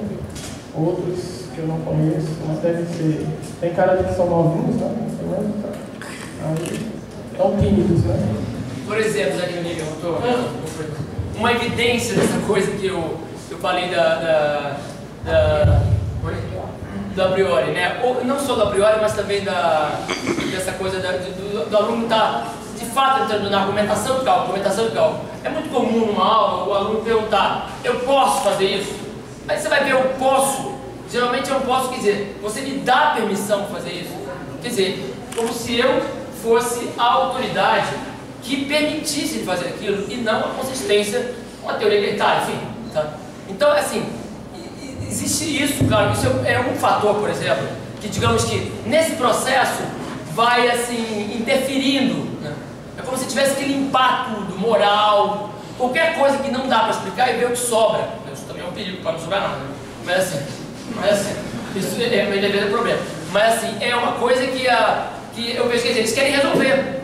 É aquela pergunta clássica. Mas se acontecer não sei o quê, quer dizer, na prova, é claro. Então assim, o que eu faço? Quer dizer, a preocupação direta. Então, é como se essas teorias a priori, a impressão que me dá, é como se analisar o corpo vivo pelo corpo morto, né? Que é uma diferença muito grande. Quer dizer, na hora que você bota em sala, tá? Tem uma coisa viva, que tem tantos fatores em jogo, né? E a maioria todos irracionais, que fica esse tipo de coisa. Mas essa preocupação eu acho que a preocupação, especialmente com o valor, é uma coisa que interfere muito. Não sei. Eu geralmente faço uma experiência, se tivesse passado, por exemplo, de greve, né? Aí eu estava em greve, aí eu falo, não sei o que, eles querem fazer a prova e tal, não sei o que. Aí eu resolvi fazer o seguinte, a gente vai acabar o curso agora, eu vou repor o semestre que vem. A gente avalia agora, e lá eu vou dar uma lista só, talvez nem faça, mas vocês têm que vir aqui, já marquei o dia sexta-feira, durante de agosto a novembro para começar. Bom, não tinha nenhuma avaliação. Bom, primeiro dia ninguém estava lá. Aí eu mandei um recado para o representante, ó, mudei de ideia, vou fazer uma prova. Tá? Vieram, na hora seguinte vieram todos. Ficou cheio assim, né? Quer dizer, assim, também eles estão, não é que são todos, mas assim, a vida da pessoa também, vamos justificar, ela tem tantas coisas que ela puder resolver, vai resolvendo. Se torna uma coisa tão quase que pensável, é uma coisa impraticável. Você vai em congresso, por exemplo, na hora das discussões, né? Começa logo uma discussãozinha bem rasa, aí acabou o tempo, corta na burocracia. Vi várias vezes, não dá tempo para a gente pensar. Daqui a pouco vai ter um meta-congresso para poder discutir. Você faz congresso de educação, matemática, agora. O seguinte, tem um apêndice, lá vocês guardam as perguntas que a gente só vai discutir, se é que não deixar, né? Também é essa.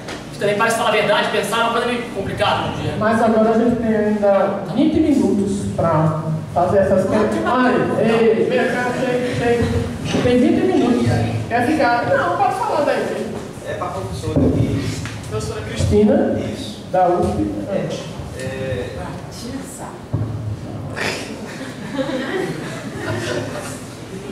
Eu gostei muito da conversa que ela teve, mostrando aí os principais, né?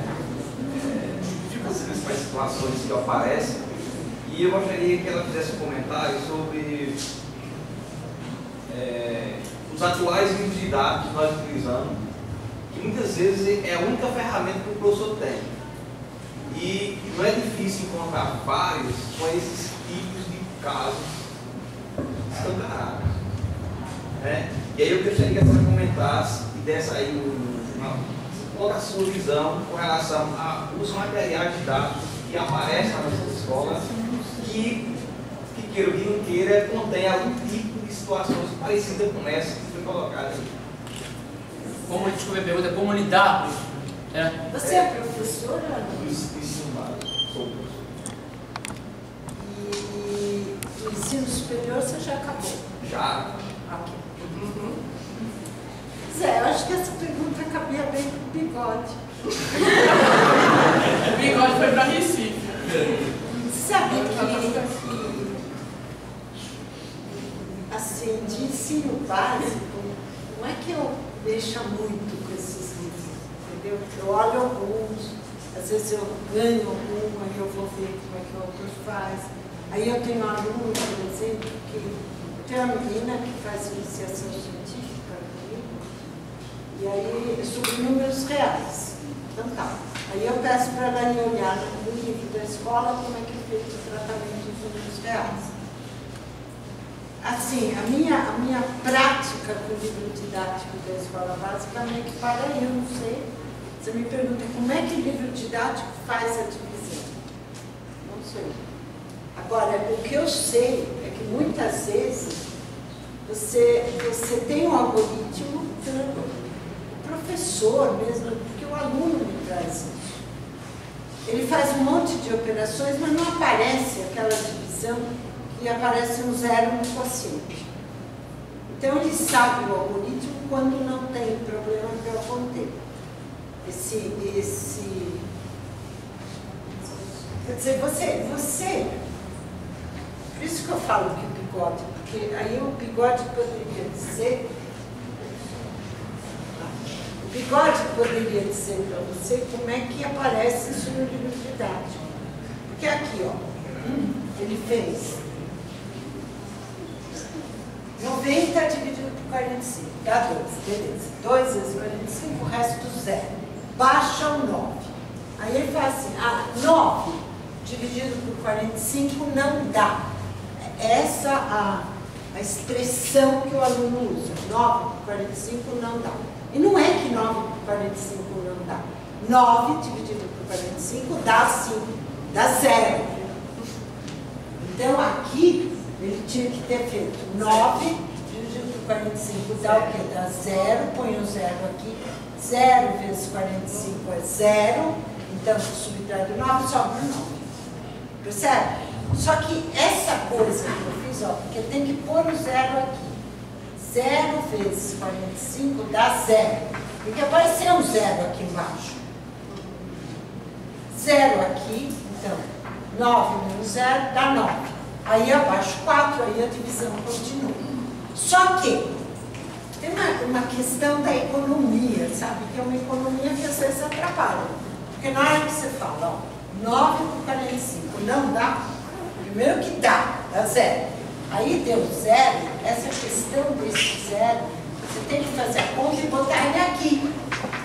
E subtrair, fazer a subtração, como eu fiz aqui. E aí, por economia, eu tive que só subtrair 0, então não subtrai nada, porque vai continuar 9. Aí pronto, o erro se instalou. Você percebe? Eu fiz essa pergunta porque não é difícil encontrar materiais onde a ênfase e aplicações são muito grandes. E aquela parte de demonstração, da validação dos resultados, elas praticamente não aparecem. E eu suspeito que seja fruto exatamente do movimento que teve quando teve o caso da matemática moderna. Que a ideia era formalizar tudo e a coisa perdeu esse sentido. E aí, claro, a educação matemática veio exatamente para corrigir essa lacuna. Aí é baseado nisso que eu fiz essa pergunta, porque quando tentou se mudar, em certos pontos, a ênfase foi muito grande em relação a aplicações e, em certos momentos, esqueceu de mostrar para o aluno que aquilo ali tem que ter uma validação que o professor colocou. Então, a pergunta que eu fiz é de que qual é a sua visão diante desse problema, ou seja, como é que você vê os atuais materiais que a gente utiliza Olha, para desse assunto? O que eu gosto de dizer com segurança é assim no nível superior, realmente, que é a minha praia atual. Eu já trabalhei no ensino básico, mas lá para trás.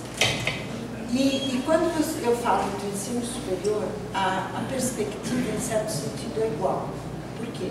Porque os alunos que estão lá, eles meio se, ou você, professor, põe uma outra postura, que é como vai funcionar, ou, se você deixa a coisa andar, eles estão esperando. Bom, ela vai me ensinar todas as regras, e eu vou aplicar as regras, eu vou fazer a matemática que faz assim, e aí pronto, eu passo e tudo está resolvido. Quer dizer, eu acho que o papel do professor nessa coisa que o Oscar falou, das questões irracionais, as coisas não previstas na sala de aula, ocorrem. Eu só não chamaria de irracional, eu chamaria mais de emocional.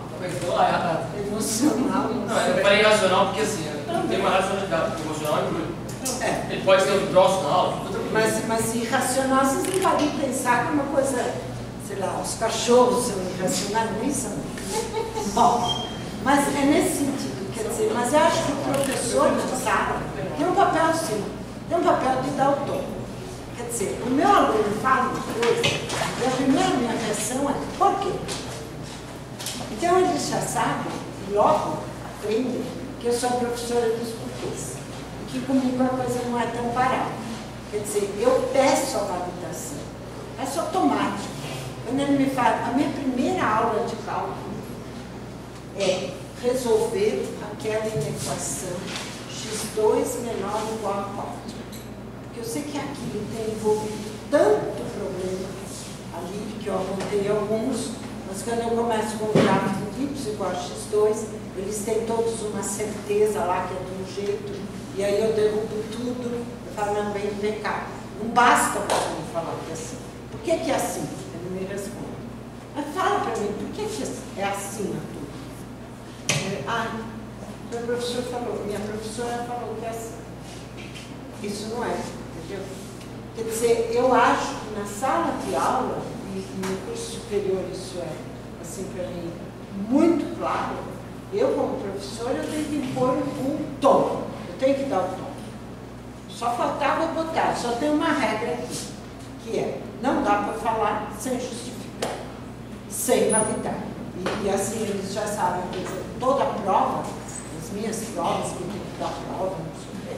Aí eu falo assim, tem uma questão de verdadeiro ou falso. Entendeu?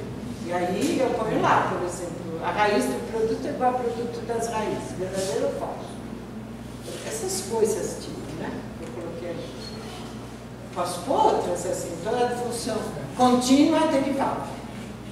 Que são conceitos bem daquele. Tem módulos para. Entendeu? Por questão com módulo, é uma beleza, porque tem muita coisa que pode ser feita. Agora, o professor na escola básica não faz isso. Não faz verdadeiro falso. Ele só faz assim, vai dando, e faz as burocracias, e faz as regras, e faz as fórmulas, e faz as janelinhas para as fórmulas. Quer dizer, essa matemática não é matemática que tem que provar sua consistência. A matemática não faz assim. Faz assim, ó, pronto, não questiona. Quando eu falei do irracional, quer dizer, eu estou considerando racional nem só o parceiro lógico, mas todos aqueles que dizem respeito direto ao conteúdo. Quando eles se apresentam o conteúdo, agora você joga uma prescrição. Aí tem 1000 reações em que tem vários aspectos que seriam irracionais. É isso que eu chamo de racional. Não, ou põe o irracional entre aspas. E não é nem racional matemática. Mas não é um número irracional. Porque também é que quando apresenta uma causa. Eu fiz isso por causa. Por exemplo, você vai dar aula, só desculpa os caras, você vai dar aula numa sala, onde você, além de dar aula, você faz sauna, e os seus alunos também, é uma situação que está ali, que é ruim. E você, professor, tem que lidar com isso. Faz sauna, que o ar-condicionado não funciona, que as janelas são fechadas. Sim, isso é um detalhe. A questão da nota é outro detalhe, são vários detalhes. São várias coisinhas. Mas também tem um outro problema também, que o aluno fez isso, por quê? Ele pode até explicar, efetivamente ele fala, eu estou achando que isso vale, que vale lá, tá bem, tá válido também. E tem um outro problema também, que é um vício em causa também, que a gente acaba, essa coisa eu não vou nem fazer essa conjectura, de axiomatizar meio que tudo, de burocratizar meio que tudo, vicia as pessoas em causa. Mas a medicina, por exemplo, que era uma medicina que era há 40 anos atrás, que envolvia o clínico, envolvia os fatores irracionais, hoje está extremamente burocratizado. O cara se apoia num protocolo que acaba emborrecendo ele. Então, assim, é nesse sentido. Às vezes não tem causa. Às vezes, agora, a causa desconhecida da doença. Está pressupondo um modelo causal? Será que tem? Não dá nem para saber. Então, assim, não dá nem para provar. Então, fica uma discussão. Quando fala da questão da causa, você pode... Eu fiz esse raciocínio, tá bem, tem essa causa. Mas tem situações até que nem tem causa. Então, não tem por que colocar. Então, assim, é tudo isso junto, entendeu? Não é só. Então, tem modelos franceses super interessantes, etc. Mas me parece que quando tem essa tendência mais a priori, ele acaba sofrendo uma interferência de outras coisas que perde muito peso da validade dele.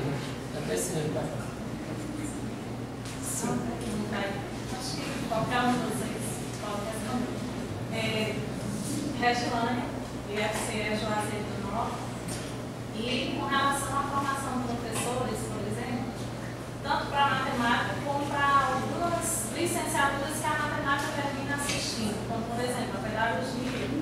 Lá na nossa região é comum professores de matemática dar disciplinas, né, na pedagogia ou na geografia, por exemplo, disciplinas que são voltadas a esse esclarecimento, vamos dizer assim, matemático. Né? Vamos trabalhar matemática na educação infantil, no ensino fundamental. E aí, o exemplo que a professora Cristiana usou aí da divisão me preocupa um pouco. Porque assim, eu tenho um filho de 9 anos, na educação fundamental 1, né? E aí, se ele chegar na escola e disser à professora que 9 dá para dividir para 45, ela vai dizer que ele está errado. Né? E aí vai ficar aquela briga entre o que ela vai dizer e o que eu vou dizer em casa. E às vezes a escola também não tem esse papel de aproximar, de escutar o pai que sabe da explicação, né? E o professor assumir que está, se perceber nesse erro e procurar outras maneiras, ou as maneiras mais viáveis a uma explicação, a um ensino. Porque quando o menino diz assim, 9 dividido para 45 não dá, não é nem que ele chegou a essa percepção, é que ele está reproduzindo a fala do professor. Ó, gente, 9h45. É o professor que fala isso. Eu sei. Né? É o professor. E aí essa preocupação, dentro da licenciatura da matemática, nós como professores ou alunos, futuros professores, seja da educação básica ou futuramente de um ensino superior, quais seriam, não sei, as sugestões, as saídas, para que a gente pudesse contribuir melhor na formação também desses profissionais que inicialmente apresentam a matemática escolar para as crianças. Né? O professor de geografia, por exemplo, eu conheço vários colegas meus que, quando eu estava na educação básica, diziam assim: Regilânia, por favor, eu tenho que dar escala semana que vem. Tu pode trabalhar isso com os meninos porque eu não sei. Né? Então, eu acho assim muito complicado. De que forma a gente pode contribuir também? Você é professora na licenciatura. Sou professora na licenciatura. Mas você falou a gente, você como mãe ou como professora? Professora. Ah, você falou que dá um mais o coletivo. Porque você está falando agora, essa ajuda aqui, é com os teus alunos ou com os professores que estão lá na ponta? Com os professores. A minha preocupação é como eu, que estou na licenciatura atuando, né, posso abrir essa discussão, essa criticidade, essa visão do professor que vai atuar também, não só na educação básica, não só no ensino fundamental, porque assim, particularmente eu me preocupo muito com a introdução da matemática escolar, porque eu vejo que acontece muito erro. E aí?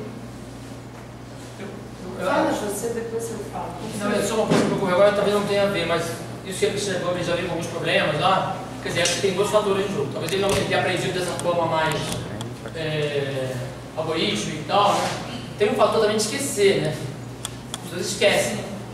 Isso é uma coisa curiosa, né? Elas aprendem e esquecem. Faz a prova e esquece. Então tá isso em jogo também. Eu me lembrei agora, não tem a ver exatamente com a tua fala. A tua pergunta exatamente, desculpa, você pode repetir só para... Como que nós da licenciatura, da matemática, né, professores da licenciatura, podemos contribuir para a formação também desses professores, que a gente vai atuar. Eu não sei como funciona aqui no estado da Paraíba ou onde vocês trabalham, se a licenciatura da matemática assiste essas outras licenciaturas, tem essa comunhão. Lá no Ceará tem. Tem não. Eu não sou da mesma, mas vamos dizer que não. Quer dizer, eu sou coordenadora. Quem tem que falar mais sobre isso. Não, vocês falam. Lá no Ceará não tem. tem, eu também estou preocupada com isso aí. Acho que isso a gente tinha que pensar nisso. Mas é porque tem tantas outras pensadas que a gente acaba... Mas essa tua pergunta tem a ver com aquela que você falou de que o aluno repete que a professora repete o que a professora fala. Quer dizer, ela está pensando numa... A gente chamava lá, que não chama mais, parece que não é correto chamar, e eu não me lembro qual a palavra que usa. Porque se falava em reciclagem, e não pode falar isso. Capacitação. Ou formação contínua. Capacitação. Mas quer dizer, e aí tem a ver, o professor falou, o Oscar falou, alguns anos lá, o professor aprendeu uma coisa, depois ele vai fazendo suas próprias modificações, não sei o quê, aí de repente o 9 dividido por 45, ele põe, não dá. E é uma coisa que ele... Agora, eu não sei responder a tua pergunta, número 1. Eu vou te falar umas coisas que acontecem lá com a gente, lá em São Paulo. Assim, primeiro, o professor da escola, em geral, põe aspas, várias aspas, em geral, não gosta do professor da universidade. Você concorda? Porque aí ele acha que o professor da universidade não sabe da realidade da escola. Então, dos meninos, como é que chegam, que já cria o número de alunos na sala de aula, e que tem milhões de problemas. Então, o professor da academia não sabe, e o professor da academia se mete a querer palpitar. Então, nesse sentido, a gente está mal. Agora, em São Paulo, eu não sei, acho que por aqui também, eu sei que com vocês sim. Existe um problema da CAPES, que é o Sim, que eu coordeno. Vocês também têm? O PIBID foi uma boa coisa para a gente conseguir um pouco dar uma entrada na escola. Quer dizer... E o Oberuc também, que eu coordeno o Oberuc da CAPES. Sou Observatório da Educação. Eu sou coordenador do Observatório. A Miguel também tem. Mas assim, eu tenho lá um grupo de alunos licenciados que eles têm que ir lá na escola, conversar com o professor gostar da ideia e fazer o pedido, não sei o quê. E aí sim, esses meus alunos, sabendo, por exemplo, que tem um problema com escala, eles podem fazer todo um projeto para trabalhar a questão de escala. Mas é um jeito meio assim que a gente está dando, pesado, para conseguir chegar na escola. Mas eu te digo de antemão, lá no USP a gente tem uma coisa que chama carinho. Centro de Aperfeiçoamento do Ensino de Matemática. Então o carinho faz assim, todo semestre, faz uns cursos para professores da escola. Então, os professores têm que se inscrever, eu acho que é de graça, parece que eles não pagam, basta mostrar o limite. Se ele é da escola pública, acho que não paga. Mas só o que acontece, são sempre os mesmos professores que vão. Quer dizer, o carinho não consegue alcançar a massa dos professores. São sempre aqueles 30, as 30 mesmas escolas que vão lá. Então, a interferência do carinho, eu acho que é meio baixa. Eu acho que tem um outro fator também que a gente usa na natureza, o problema de bem. Né? A participação dos professores, ensino fundamental, é praticamente significante em relação é bem pequena em relação à participação da comunidade dos pesquisadores da educação. É uma coisa substancial. O professor da escola não se sente representado pelo presidente. Não se sente. Bom, tem uma série de problemas, você tem que ir, tem que ficar estudado, tem que poder se afastar, tem uma série de coisas que também não é um fomento tão assim básico. Né? Mas isso é um problema complexo. Se a gente está na Europa, por exemplo, eu morei em Portugal 4 anos para estar fazendo doutorado, é o contrário. É mais o professor da escola que vai fazer pontos e o da universidade. Eles trabalham juntos, escrevem juntos, entendeu? Então isso é coisa do nosso país, entendeu? Precisa melhorar muito. Não estou nem dizendo se o Florente é, mas é o momento. É uma coisa diferente. Talvez essa de 20 também, enfim. Então. PIBID, observatório, pode ajudar, mas ainda tem muito que fazer. Opa! Fora que também o problema básico do professor, assim, o tempo que ele tem. Uma vez eu ouvi uma pessoa comentar que professor no Brasil não pesquisa, professor de ensino básico, não sabe pesquisar. Um comentário completamente ingênuo, qual é a realidade dele, né? O tempo que ele tem. Tem professor que dá 60 horas por semana. Que horas que ele vai Você vai receber uma coisa nova, ele vai fazer aquilo que ele faz há 500 anos ou não? Você tem que mostrar, ele vai dar uma disfarçada no comum, parece estar fazendo aquilo e não faz. Claro, não tem nenhuma possibilidade de pesquisa agora. Então são muitos elementos. Sério. E o pior que ainda agora você como mãe, diante da tua criança, como é que você vai negociar esse negócio? Porque você não pode chegar e falar assim, não, a professora ensinou errado. Entendeu?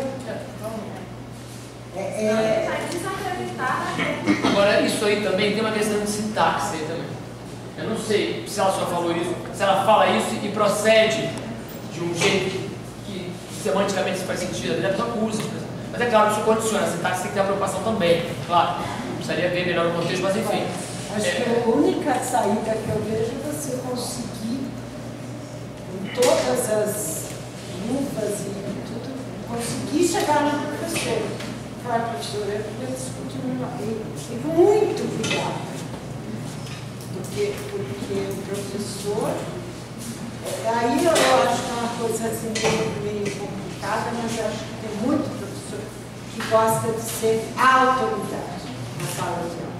E você, na hora que você questiona uma coisa, você vai mexer até com isso.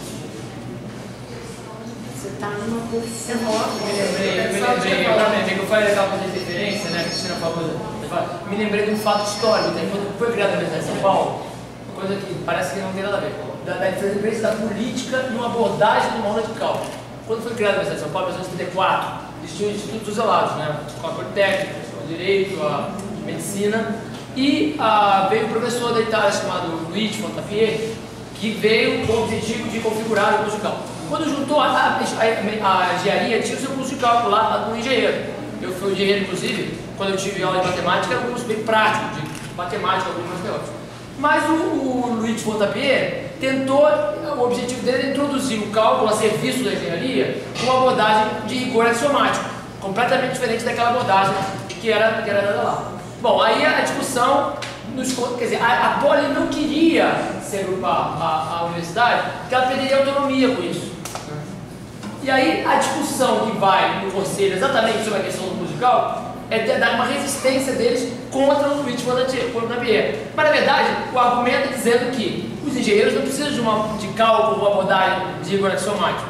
Quer dizer, aí fica sempre a questão, esse é o enunciado, enunciação, enfim, a briga de significado significante. Mas enfim, a Poli não queria isso. Então quer dizer, isso acabou e ganhou.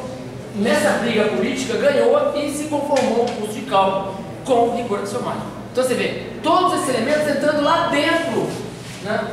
Natureza política, interesse, autonomia, etc., entrando lá dentro. Quer dizer, o assunto era esse, é claro que o motivo era outro, político, mas esse assunto, esse motivo político foi suficiente para configurar um curso de cálculo, por exemplo. Tá? Não vou dizer que depois não aconteceria, mas naquele momento foi isso. Tem espaço na coordenadora, viu? Não, fica à vontade. Eu queria muito ouvir mais nossos meninos, né, meninas, né, jovens professores já falando mais. Né? Os de vermelho são mais novos. Mas aí eu fiquei ali guardando, vamos falar, no momento, o Ricardo ficou apavorado, não vamos falar. Mas todo mundo. eu assisti ontem a palestra da Cristina, né? E aí realmente não teve espaço, foi no limite ali, né? Mas hoje eu queria primeiro começar dizendo que estou muito contente de ter visto que os concorrentes da mesa, o Joab, o Oscar e a Cristina, cumpriram bem o papel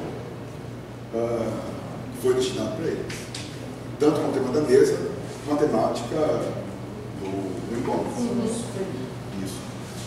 É formação do professor. Quando o Joab falou, olha, umas pesquisas aí que descobrem que a geometria pode ajudar, o vetor, ele aprende lá na geometria, tem que ter direção, sentido, né? Mas depois uma função, vetor. Espaço das funções. Aí o Oscar diz, olha, traz a racionalidade para as situações de sala de aula.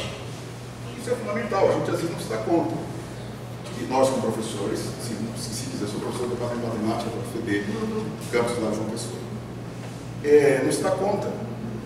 Mas as situações de sala de aula estão permeadas de racionalidade produtiva, né? Produtiva no sentido de facilitar a construção do conhecimento. De valor, de valor. Sim. Eu até hoje eu gosto muito da Eu também adoro isso. até prefiro. Quando você fala da analogia, isso me faz lembrar, na fala desse cara, um capítulo interessantíssimo do livro do Concarré, O Valor da Ciência, que ele fala a intuição e a lógica na matemática. Caramba, então, o poder de validação está lá com a lógica, mas a intuição é fundamental. Né?